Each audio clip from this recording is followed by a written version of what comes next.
Magandang gabi po, Boss Jay, at sa lahat ng mga kaisip. Ako nga po pala si Melvin, di ko tunay na pangalan. By the way, binago ko na rin po ang ilang pangalan at lugar para na rin sa safety ng lahat. Ang kwentong isi-share ko, nangyari to mga 3 months ago pa lang. Kung akala ko, bagong simula ang kailangan ko. Hindi ko alam na may mga lugar pa lang ayaw kang pagsimulain ulit.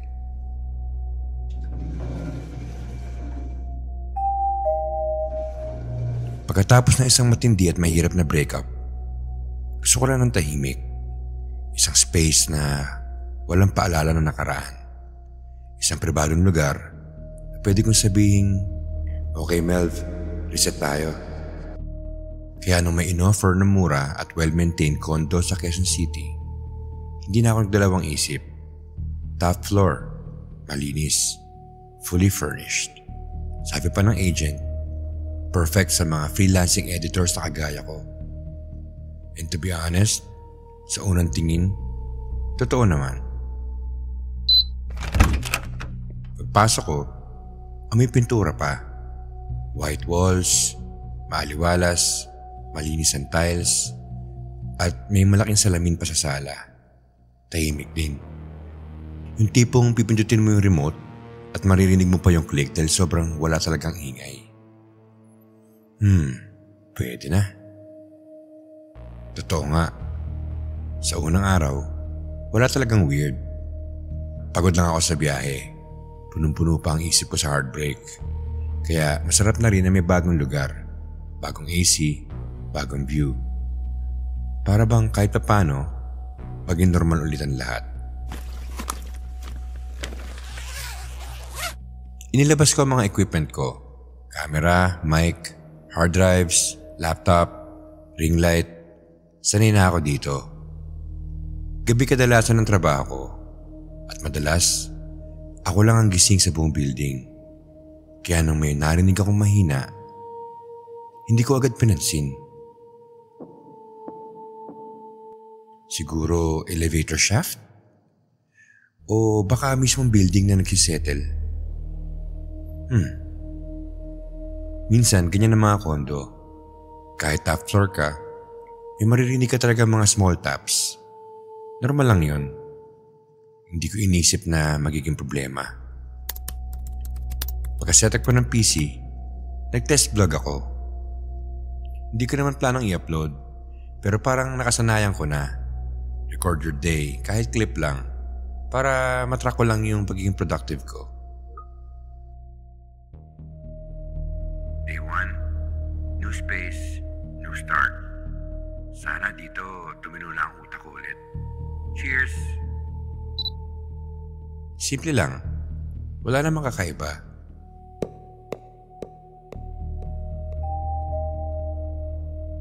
Mga bandang alas 8, bumaba ako para bumili ng tubig at instant noodles. Pagbalik ko, may nakita akong matandang lalaki, janitor.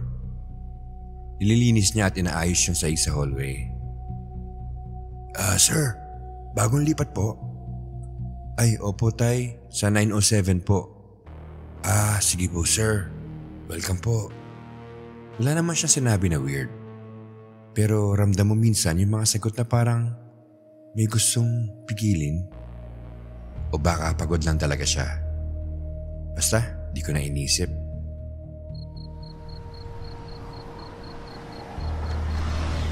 Pagpatak ng ating gabi, doon ko unang naramdaman na may kakaiba sa unit. Hindi dahil may multo agad hindi ganon. Kundi dahil sa sobrang tahimik. Yung tipong kahit paghinga mo, rinig mo, pag umiikot ka sa swivel chair, parang nag-i-echo. At sa gitna ng sobrang katahimikan, minsan may mga tunog na mas nagiging halata.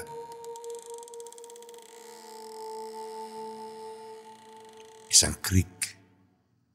Isang maliit lang. Hindi nakakatakot. Hindi kakaiba. Pero sapat para mapahinto ako. Building settling. Normal to. Pero kahit pa ulit-ulit ko sabihin sa sarili ko na normal yon, bakit parang kabisado ng tenga ko yung rhythm? Yung tipong parang lakad pero mabagal at malayo. Yun ang una. Hindi nakakatakot. Hindi imposible. Pero doon nagsimula ang lahat.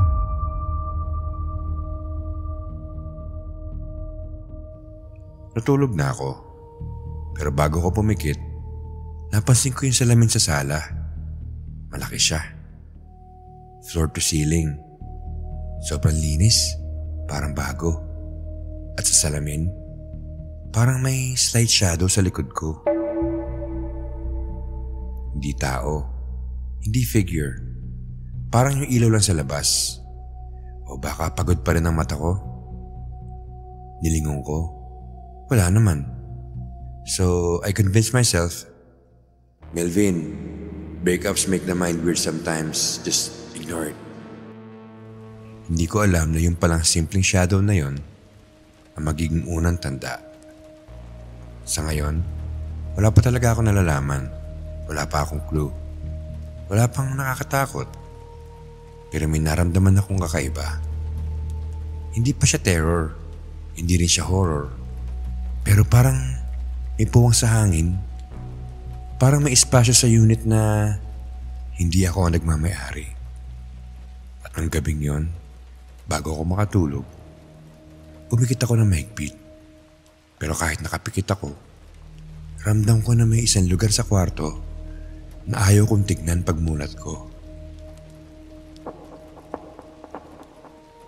Di ko alam na doon magsisimula ang lahat.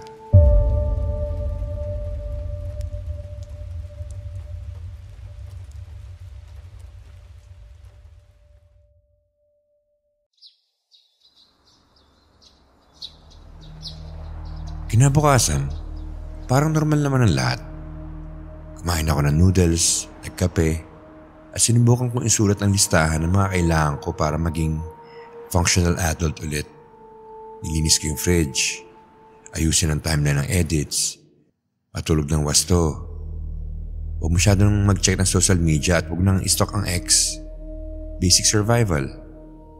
Pero habang nagkakape ako sa maliit na dining table, parang may kulang sa unit. Hindi ko masabi kung ano. Yung tipong may tahimik na nakaabang sa gilid ng paningin mo.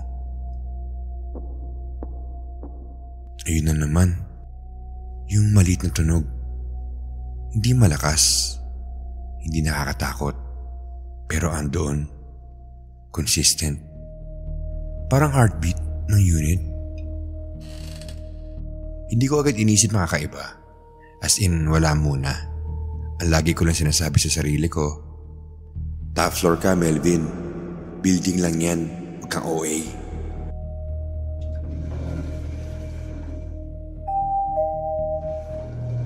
Lumabas ako para kumuha ng tubig sa convenience store sa may kanto. Pagbalik ko, nandun na naman si Antonio, yung janitor. Pero ngayon, may kakaiba. Sir, 9:07 no? Opo. Bakit tay? Wala po. Nagtatanong lang. May problema ba sa unit? Sir, ingat na lang po kayo pag gabi. Minsan may mga tunog talaga dyan. Huwag nyo nang i-check kung saan nanggagaling. Gano'n na lang po siguro. Natural, napakunot na ko. Pero hindi ko rin masabing weird. May mga employee na ganun eh. Tahimik at hindi pala chika. Pero habang papasok ako sa unit, bigla akong kinabahan. Hindi dahil may multo akong kundi dahil sa tono. Yung tono na parang hindi siya nagbibiro.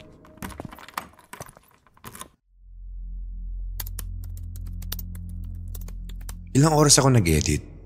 Mga corporate video pa, so wala namang heavy sound design. Pero habang nag-edit ako ng audio, may napansin akong consistent na hum na hindi galing sa timeline ko.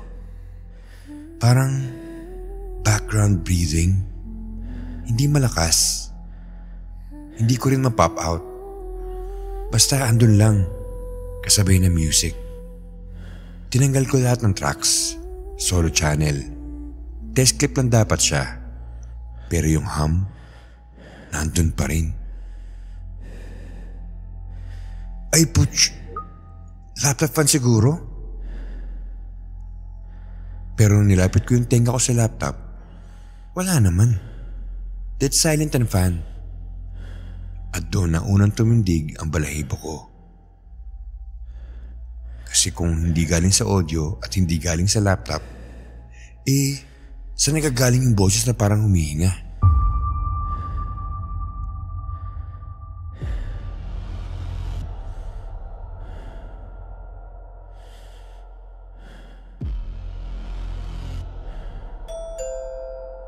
Buti na lang may dumating na distraction.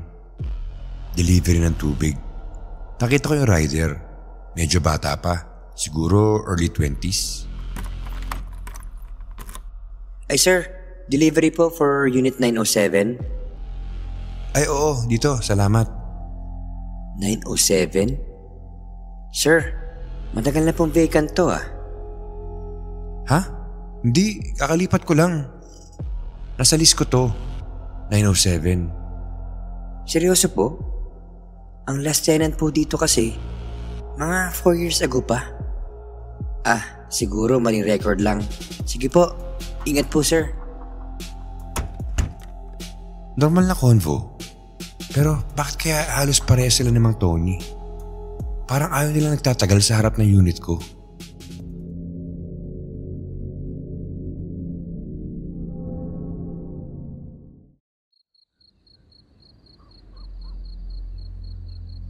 Pagdating ng gabi, doon ako unang kinabahan ng totoo.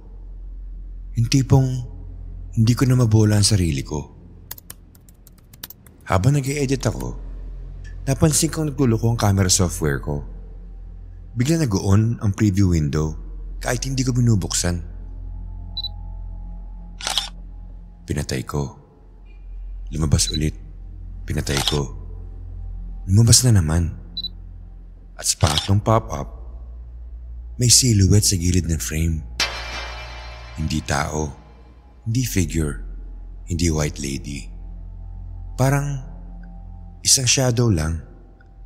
Walang shape, walang muka. Pero nakatayo sa likod ko. Okay, I'll stop na. Pinatay ko lahat ng ilaw. Nagilamos ako ng muka at huminga ako ng malalim. Pero habang nakayuko ako sa lababo, may kumatok ulit.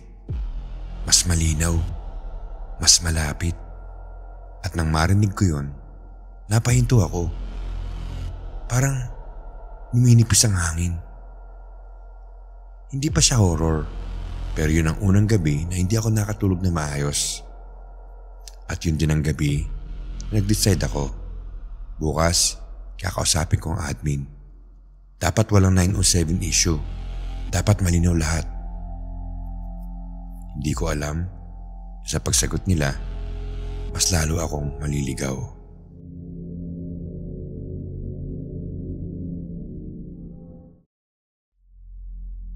Kinabukasan, maaga akong nagising. Masakit ang ulo ko. Parang hindi talaga nakapagpahinga ang utak ko buong gabi. Ang weird lang kasi kakaiba yung pagkapagod ko. Hindi siya yung pagod sa trabaho. Hindi rin pagod dahil sa puyat. Parang pagod sa pag-iisip kung ano yung narinig ko kagabi. Kaya naisipan ko mag-general cleaning.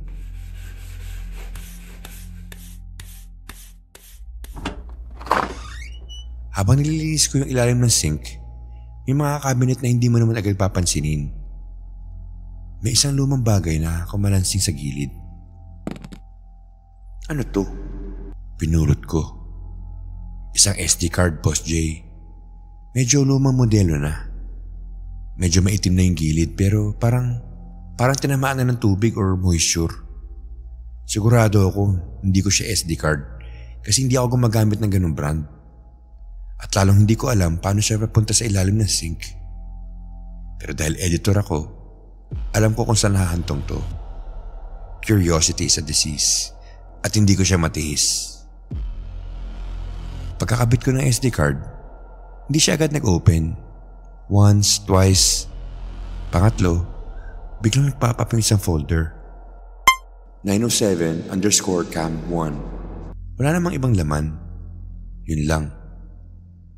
Pamilyar ang number, pero hindi ko muna siya inisip.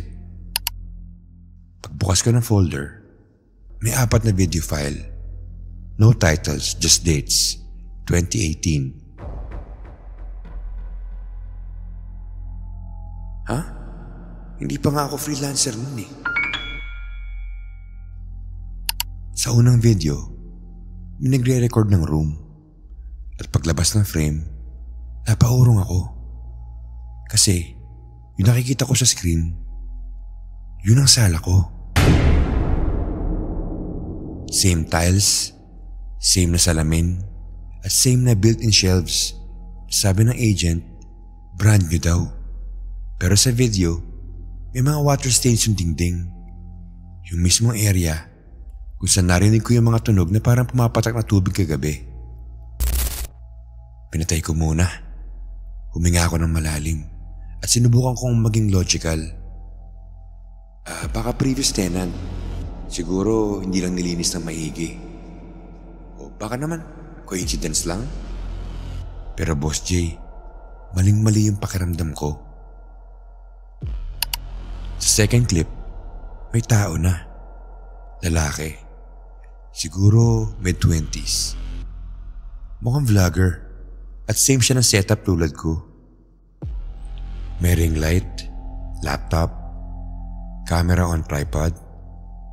Pero yung itsura niya, stressed, puyat. Tila nag-aalala lang nag-iisa siya.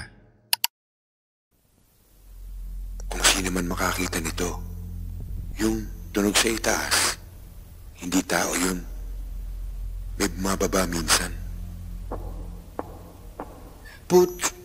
Ayun na naman. Pinilit kong wag isipin. Pero yung kaba sa dibdib ko, Boss J, parang may humihila pababa. Hindi dahil sa multo, kasi hindi ako madaling maniwala. Pero yung mga tunog kagabi, eksaktong ganun. Eksaktong oras, eksaktong pattern. Hello po, admin office. Pwede po bang i-confirm ko lang yung records ng unit ko? Yes sir, sure po. Anong unit? 907. Sir, wala pong 907 na nakalis ngayon. Vacant po yan for several years na. Ha? Ma'am, nandito ako ngayon at nagbabayad ako monthly. Sir, naka-register po na ang lease ninyo ay for Unit 807, not 907. What? Imposible. Nasa harap ko yung kontrata. 907 ang nakasulat. Sir, sino po agent nyo? Si Ma'am Celeste. Doon ko siya nakausap sa may... Sir, si Miss Celeste po, patay na. 5 years na. Since 2020 pa.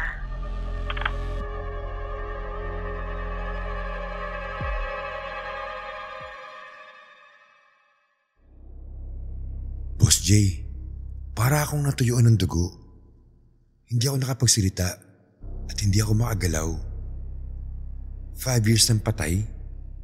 Pero nakatext ko siya this year. Tapos may voice call pa. Nag-coordinate kami sa viewing. Hindi pwedeng mali yung memory ko. Hindi pwedeng hallucination yun. Pero kung patay na siya, sino yung nakausap ko?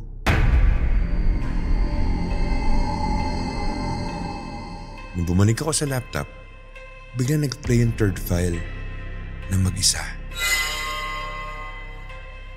Yung camera na gamit ng lalaking vlogger, umihit ng kusa sa video. Tinutukan yung salamin at doon ko siya unang nakita. Sa reflection, isang babaeng nakatayo sa sulok. Maputla, mahaba ang basang buhok. Hindi gumagalaw. Pero yung posisyon niya, eksaktong lugar kung saan ako nakaupo ngayon. Hindi siya blurred. Hindi siya shadow. Hindi rin siya glare. Nandun siya. At sa reflection, parang nakatingin siya hindi sa camera, kundi sa nanonood. Tama na. Sinara ko talaga ang laptop. Nilako ang pinto. Pinatay ko ang ilaw. Pero kahit nakapikit ako, kitang-kita ko pa rin yung babae sa sulok ng sala. Hindi siya gumagalaw. Hindi siya lumalapit. Pero parang naghihintay. At yun ang hindi ko maalis sa isip ko. Hindi ko alam kung anong parte ng kwarto ang mas nakakatakot. Yung totoong nakikita ko, o yung nasa footage na parang inuulit ang nangyari dito matagal na.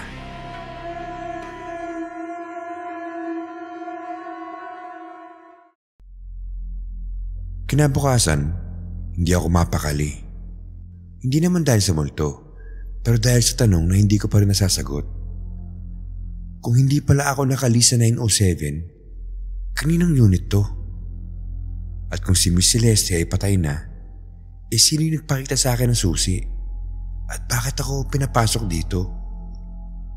Hindi na ako mapakali sa loob ng unit. Bawat tunog, bawat galaw ng kurtina, parang may kahulugan. Kaya lumabas muna ako. Fresh air. Sa hallway, naabutan ko ulit si Antonio. Para siyang mas nanginginig ngayon. Parang nagpupumilit lang siyang ngumiti. Excuse me, Tay, may tatanong sana ako. May nangyari bang kakaiba dito noon? Sir, wag na. Wag na muna kayo magtanong. Bakit po? Minsan, may mga lumang bagay na dapat na lang nakakulong sa kisame. Kisame? Sir, yung tunog na naririnig nyo, hindi kasama sa plano ng building yan.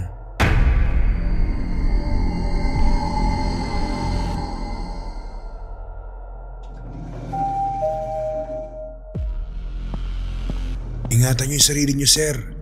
Lalo na paglampas 2:00 na ng madaling araw. Lalo na paglampas 2:00? Bakit ganun ang linya niya?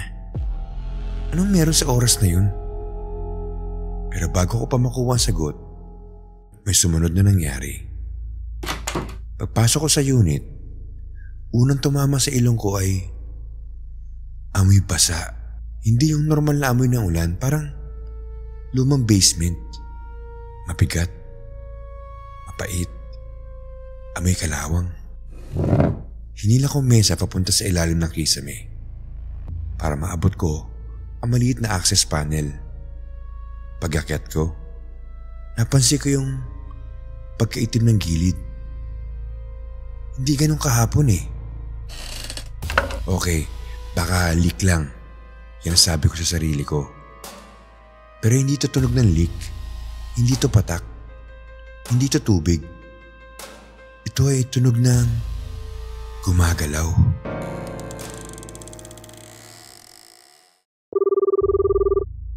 Hello? Admin office? May leak po yata sa unit 907. Pacheck naman po. Sir, magpapadala kami ng maintenance ngayon. Sir, packet ho ah. Sige po. Sir, matagal lang sealed to. Bakit ngayon nagfe-fail? Ay, hindi ko po alam eh. Hindi ko naman po yung ginagalaw.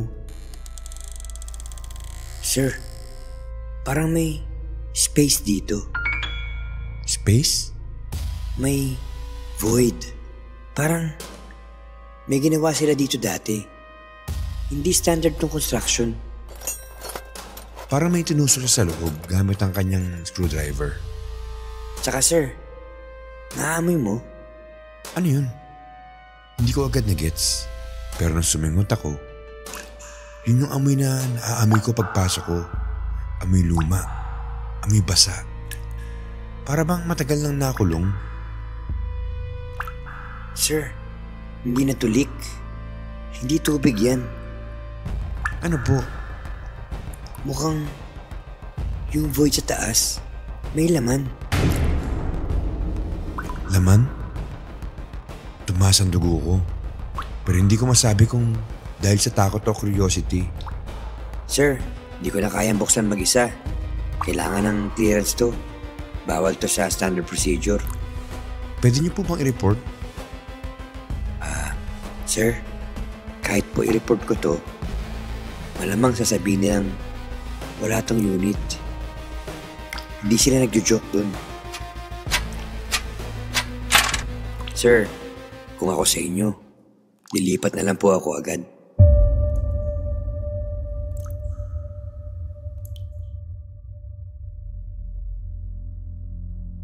Pagkaalis niya, hindi ko alam kung mas gumaan o mas bumigat ang pakiramdam ko. Parang habang tumatayo ako sa sala, may narinig akong bagong tunog. Hindi katok, hindi leak, hindi rin nagdadrag. Parang paghinga. Hindi malakas, hindi rin masyadong obvious pero andon.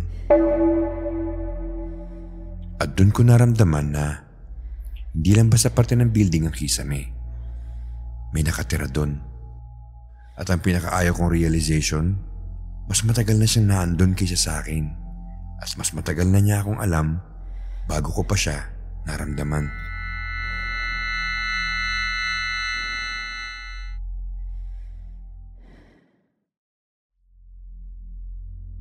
Kinahaponan, hindi na ako mapakali. Hindi na rin ako mapanatag sa loob ng unit. Kahit nakaupo lang ako sa sala, ramdam ko yung hangin na parang may humihinga sa likod ko. Kaya nag-decide ako lumabas. Maghanap ng sagot sa ibang lugar. Sa isip ko, kung hindi ibibigay ng admin, baka meron sa City Hall. May record sila. Habang naglalakad ako papunta sa records office, hindi ko alam kung bakit nanginginig yung kamay ko. Hindi dahil sa multo. Hindi pa rin ako convinced na multo yun. Pero dahil sa tanong na hindi ko masagot, bakit may ibang history ang unit na hindi kasama sa papers ko?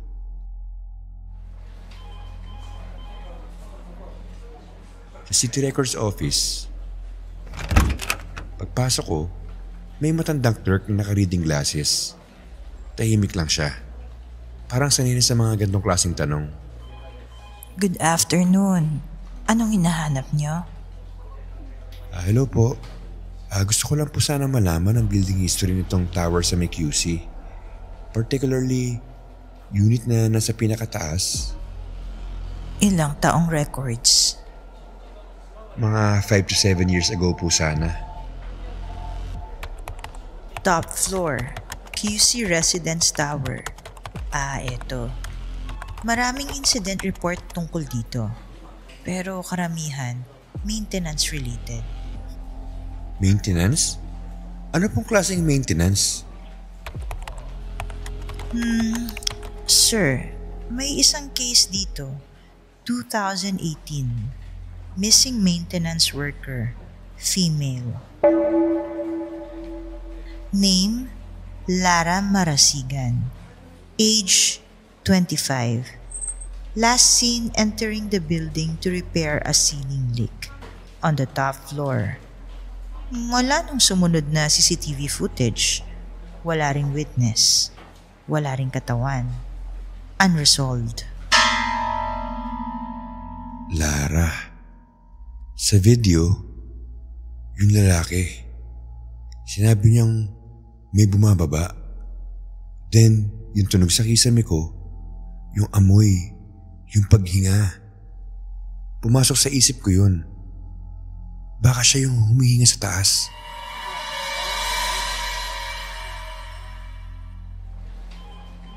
Ma'am, may nakalist po ba noon sa top floor? Same year na nawala siya? Wala. Vacant. From 2018 hanggang ngayon. Walang formal lease dun. Sabi ng management, structural issues daw. Pero, bakit ka nag-i-inquire, iho? May tumitira pa ba ngayon dun? Hindi ako nakasagot, Boss J.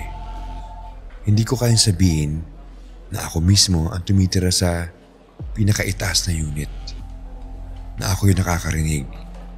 Na ako yung may nakikitang babae sa reflection. Hindi na namin dinidikit sa public records ang incident. Pero may mga kwento nun bago pa siya mawala. Ano pong kwento?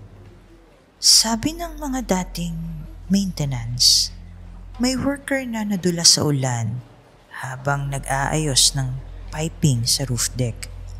Nahulog daw sa space sa pagitan ng ceiling layers. Hindi agad nakuha. Naka-sandwich at nung mahanap nila, hindi na nila magalaw ang katawan. Tumigas na ang paligid, parang kinain ng semento. Ano pong nangyari? Inabandon na nila ang buong section. Tinakpan, tininsil, at nung bandang huli, wala nang gustong tumira sa top floor. Maraming reklamo. May naririnig daw. Yung iba, nakakita ng babae sa salamin. Basa yung buhok, tahimik. Kung ako sa'yo, iho, iwas ka na dun.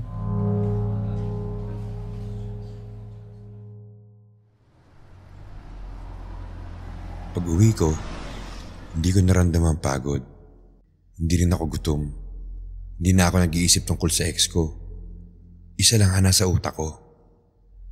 May natrap nga ba talaga sa kisame ko? Pero ayoko pa rin maniwala sa multo. Di pa rin ako fully convinced. Pwedeng pare-parehong coincidence lang yan. Pero pagdating ko sa tapat ng pinto ko, may tumataga sa tubig mula sa kisame. Hindi kulay tubig. Hindi rin dugong pula. Pero parang may halong kalawang. Hinawakan ko. Bigat. Malamig. Malapot. Ano to? Napatingin ako sa kisame. Ang lakas ng tunog. Hindi siya leak. Hindi siya building issue. Tunog siya ng pagbagsak. At habang nakatingala ako, may isang patak na tumuro sa pagitan ng tiles. Diretso sa pisngi ko. Mabigat, malagkit, malamig. At nung lumapat sa balat ko, biglang Melvin. may boses. Mahina, pero malinaw. At hindi galing sa loob ng unit ko. Galing sa taas. Galing sa void. Galing sa mismong kisame kung saan siya nadulas at hindi na nakalabas. At sa mismong araw na yun, finally, na-realize ko, hindi tumigil ang history ng unit. Nakaloop lang siya. At ako ang sumalo sa huling eksena.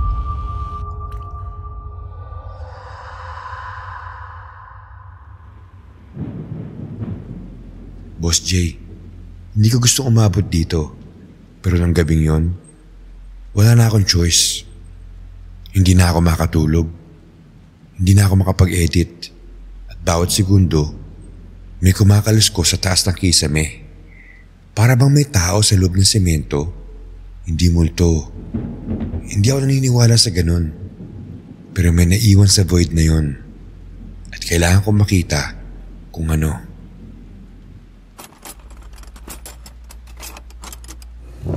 Kinuha ko ang crowbar, hindi para lumaban sa multo. Kinuha ko to dahil baka may natitira pang evidence o pag minamalas, baka buto. At kahit nakakatakot yung idea ko, mas natatakot ako na baka tumira ako sa lugar na may nakulong na tao na hindi nila nailigtas. Nung sinimulan ko nang tanggalin yung panel, bumagsak ang alikabok. Kakaiba ang amoy. Hindi siya bulok. hindi rin patay. Parang lumang tubig na stagnant at matagal nang hindi nagagalaw. Na-expect ko na magulungan ako ng daga o ipis, pero hindi yun ang bumungad sa akin. Isang maliit na cavity lang ang nasa taas. Siguro mga 1 dangkal ang clearance mula sa casting ng slab. Sobrang sikip. Halos hindi kasya ang ulo ng tao.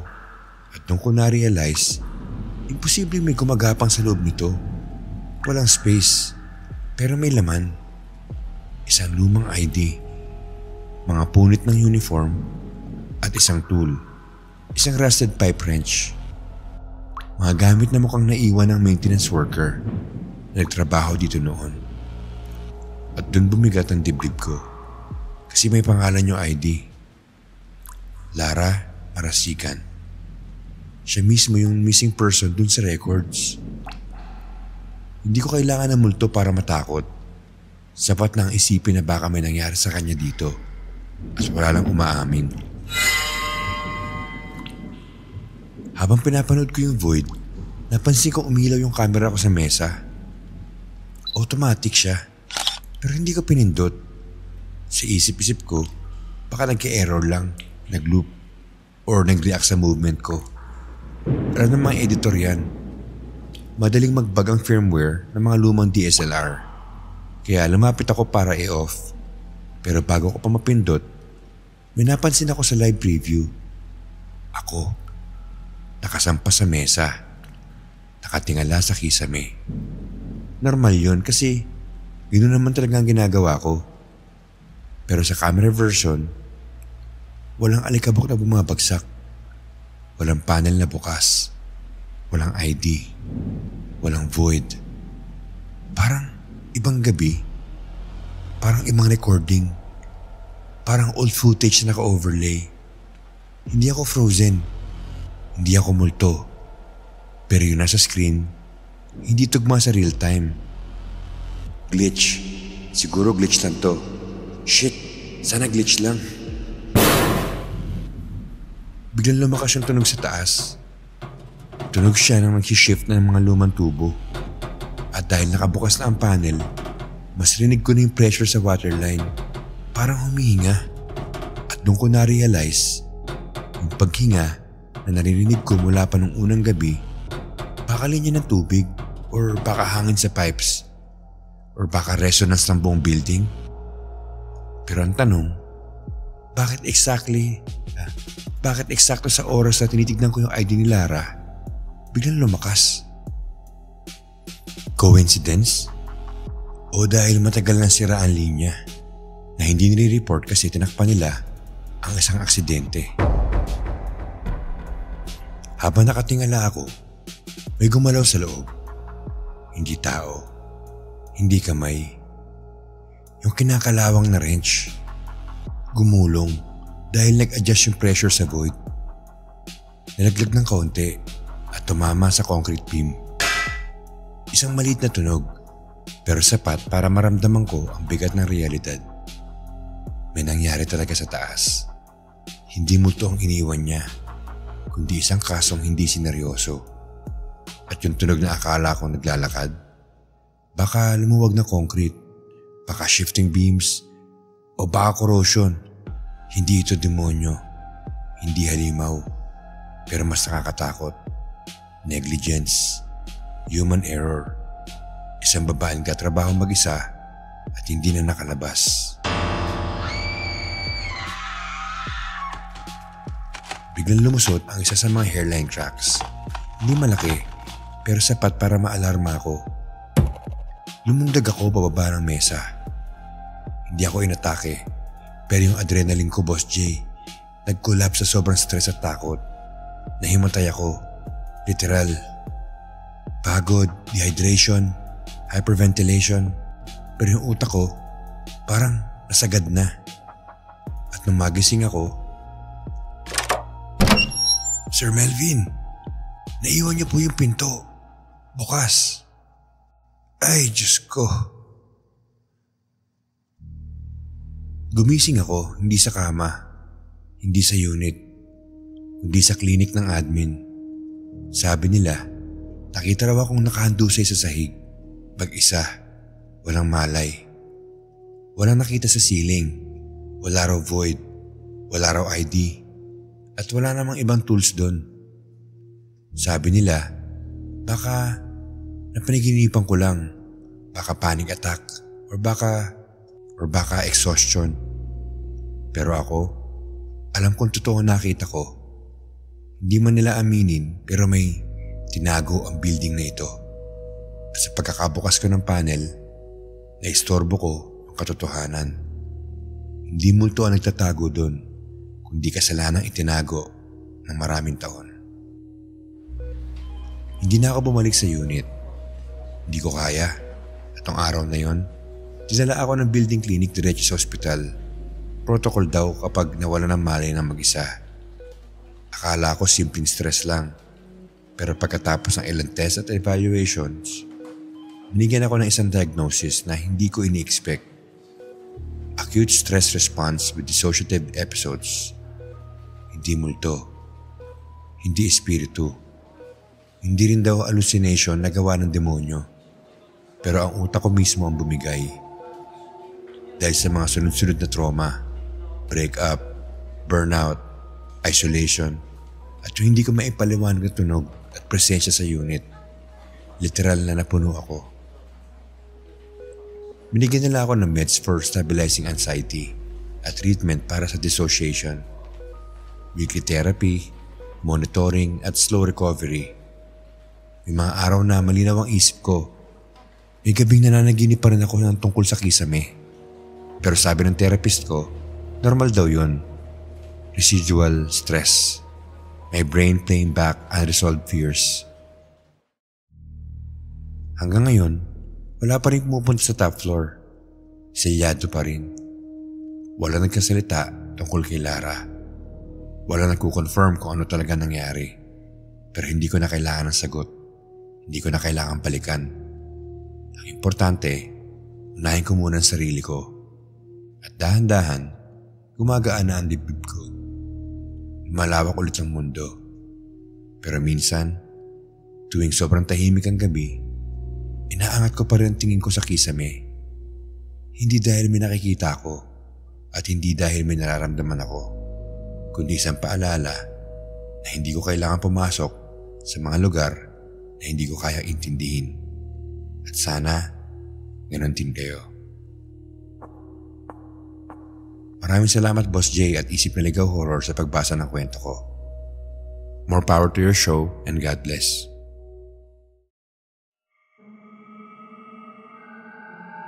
May nakakakilabot na kwento ka rin ba o karanasan na mahirap ipaliwanag?